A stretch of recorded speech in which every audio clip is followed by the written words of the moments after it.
We are in week 2 of the effective fitness training indomitable cycle. We are going to be going into week 3, which are the dates of March 25th to the 30th. And this is a preview for this week of training. Now, for Monday, we have our front squats. We're coming back to those, building to a 3-rep max. Now, I prescribed in the app, it'll say 5 sets. It'll say 5 sets of 3 and then 2 sets of max. What the intent here is that you train as many sets as you need to build to your 3-rep max. Take as many sets as you need, rest as much as needed in between sets, and then once you find your 3-rep max, whether that required 8 sets, 10 sets, or only required 4 sets, once you find that max, drop 20%. If you recall, last time we did front squats 2 weeks ago, it was a drop of 15%. Now we're dropping 20%.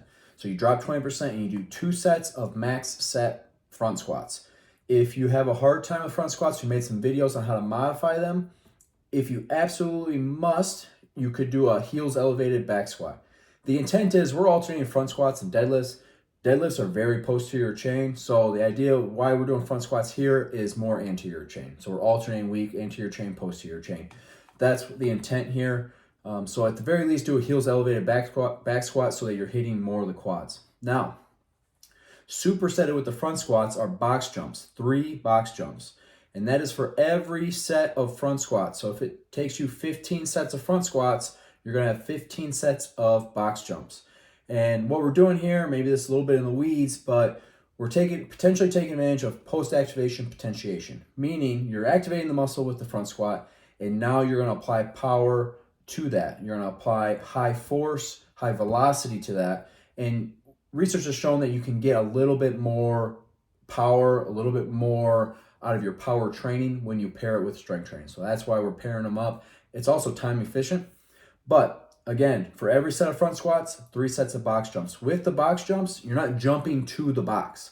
You're not getting to a 24-inch box, a 20-inch box. You're jumping above the box. Jump as high as you possibly can for every single set and every single rep of every single set. Jump as high as you possibly can and land on top of the box. It's a landing point, not a target. Hopefully that makes sense. So where the progression there is the 15% to 20%. Definitely chase higher reps on those 2 maxes, but be smart. A couple accessory movements, and then we are into our circuit for Monday. It's a 7-minute AMRAP, rest 5 minutes, 7-minute AMRAP. The first AMRAP, as many rounds as possible, as many reps as possible, is more complex. It's loaded movements, barbell movements, more complex. Now that a bunch of fatigue set in, even though you get 5 minutes rest, now we break it down for the second 7-minute AMRAP of bodyweight movements. So we have more fatigue on board now, so we're gonna make it bodyweight movements for that second set of AMRAPs. And then we have a progression on our sandbag bear hug carry. Use a kettlebell. If you don't have a sandbag or a heavy enough one, you could front rack a barbell. You could goblet hold a dumbbell, a kettlebell, front rack some kettlebells, sandbag. If your sandbag's not big enough for like a bear hug carry, you could hold it in a front rack position. A bunch of options. Basically, we're doing some kind of front side carry. So the weight's in front, okay? That's the main focus. So modify as needed based on the equipment you have. Let's take a look at Tuesday. We're back to bench press. Same thing, same progression as the front squats. We're down to building to a 3-rep max. Again, take as many sets as you need. And then 2 sets of max reps at a 20% increase from that max. So you get your 3-rep max, deduct 20%, and do 2 sets to a max reps. Between those 2 max reps, taking a 2-minute rest. All right, really put a timer on it. The Train Heroic app has an excellent, super convenient timer in the app. Take advantage of that. And then we're pairing with every set of push-ups, or every set of bench press, we're pairing with ballistic push-ups. All ballistic push-up is doing a push-up as explosively as you can. You're trying to jump as high off the ground with your arms on every rep as you can. We're pairing that up with the bench press. A couple accessory movements again for the upper body. And then for our circuit, it's gonna be 3 rounds for time. Gonna be a spicy one if you do it right. 400-meter run, 20 burpees. The idea here is there's really 3 rounds. It's going to be short. It's really no rest time. I would say start off hot, but not too hot. Don't start off so hot that you're walking the last 400-meter run and you're rolling around on the ground for the last 20 burpees. Start off hot, but try to keep it reasonable so that you can maintain a relatively high intensity throughout. Again, 3 rounds for time, 400-meter run, 20 burpees. A lot of people don't like burpees or they don't think it's useful in training, but for the tactical athlete, I don't see the argument. I mean, the ability to get up off the ground rapidly seems incredibly important. If you put something in the comments. If you disagree that it's not useful for the tactical athlete, I'm open to changing my mind, but I find burpees to be very useful. And quite frankly, everyone hates them because they're hard, but the more you do them, easier they get. So you're welcome. Anyways, into our strict bodyweight pull-up progression to finish Tuesday. 10 sets of 3 every minute on the minute. If you can't maintain that EMOM, if you can't maintain that pace and do your 3 pull-ups, of course you could scale it by using a band assisted, or if you're in a big Globo gym, you can use one of those pull-up assist machines. But at the very least, perform 30 pull-ups for time. Take as little rest as you need. Maybe that's 30 sets of 1. However you got to break that up, that is the alternative option. You're getting the same amount of volume. It's just not going to be on the same time scale. So that's your Tuesday. Wednesday, EF combatives, active recovery per the usual. Thursday, getting great feedback on the complexes, and every Thursday is going to be a complex, and they're going to get progressively more difficult. Not necessarily, difficult. They're going to get longer. So anyways, we're starting off with back squat with a 5-second eccentric on Thursday.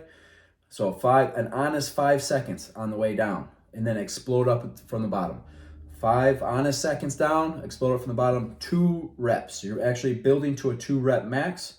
Rest as much as needed in between sets. And what I mean by rest as much as needed, I'll probably repeat this. I've said it before, but I'll probably repeat it again.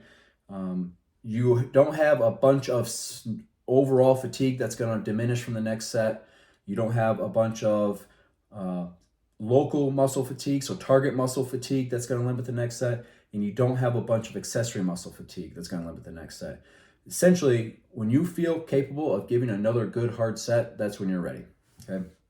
If you're new to training, maybe it's going to take time to know what that is or what that feels like, but fitness is a long journey. So I hate to use the word journey, but it's a long journey. There's a lot to learn. I'm still learning every day. And now, so we're into our quad father complex. 3 front racked forward lunges. So very quad heavy into 6 front squats, doubly quad heavy. Building to a max weight. So as many sets as you need to build to a max weight with this complex without putting the barbell down, doing these exercises without putting the barbell down. However many sets it takes to get to your max weight, that is how many sets it takes. So there's probably going to be a limiting factor with all these complexes. This one will probably be the front rack forward lunges. It would make sense that it would be. You're doing a unilateral exercise, although you're doing less of them. That'll be the strength limiter. And the front squats will be more of a gasser finisher to the forward lunges. So again, building to a max weight. And then we have our moderate duration conditioning, 14-minute AMRAP, combination of monostructural work, loaded barbell, and bodyweight exercises all into this AMRAP. Okay, Friday, Flex Friday. We are down to sets of 10 for most of the exercises. Some of them are a little bit different, like diamond push-ups. We're going to a max on those. And then chin-ups are eccentric based, or they're tempo based. So only 5 reps on those. And then we have our tactical Saturday. So starting off with our agility drill. I say it, I think every week I've probably said this, but I'm going to keep saying it just in case this is your first time watching one of these briefs. The agility, we're starting off with the agility, good warm-up leading into that. And once you get into the agility, every single rep of the agility should be maximum intensity, as fast and explosive and agile as you could possibly be. It's the only way you're going to get the maximum benefit out of it is if you're putting in maximum effort into it. And then we're getting into our sprints. Volume will continue to increase on the sprints. For this week, it's 8 sets of 75-meter sprints with a 2-minute rest in between. Of course, I give you a rower sub if you prefer the rower. And then this is our long Metcon day. This is the long conditioning day. 10 rounds for time of 10 burpees, 5 pull-ups, 10 ground to overhead with 115 or 75 pounds. Scale that weight appropriate for you. Make it so it doesn't feel like you're lifting air, but don't make it like you're lifting the earth either. Okay, so make it something you can do 10 unbroken reps with. Okay, and then finishing with a 200-meter run, which probably won't look anything like a sprint after all that work. It'll probably be more of a moderate intensity recovery speed. So you're doing 10 rounds of that. Probably some monotony, right? With any of the longer workouts, there's some monotony and some boredom almost. Part of the deal is managing that, mentally managing and continuing to push hard, even though it's monotonous and maybe you're getting bored and you're getting sick of doing 10 more burpees for the 8th time. Mentally manage that and find a way to continue to push through that. And then the tactical skill integration for this circuit is going to be write down and memorize 8-digit assortment of letters or numbers. Memorize it. Give yourself 5 minutes. Memorize it. Do the workout, and then attempt to recall at the end. Even if you are unsuccessful, just the mere act of the memorization and the attempted recall is going to help improve that short-term memory ability under stress, at least under physical stress. So that is your tactical Saturday. Of course, the cool down there to finish it. So that's your week. That is week 3 of the Indomitable cycle. I hope you have a good one. If you have any questions, of course, let us know in the Train Heroic app. And yeah, see you guys later.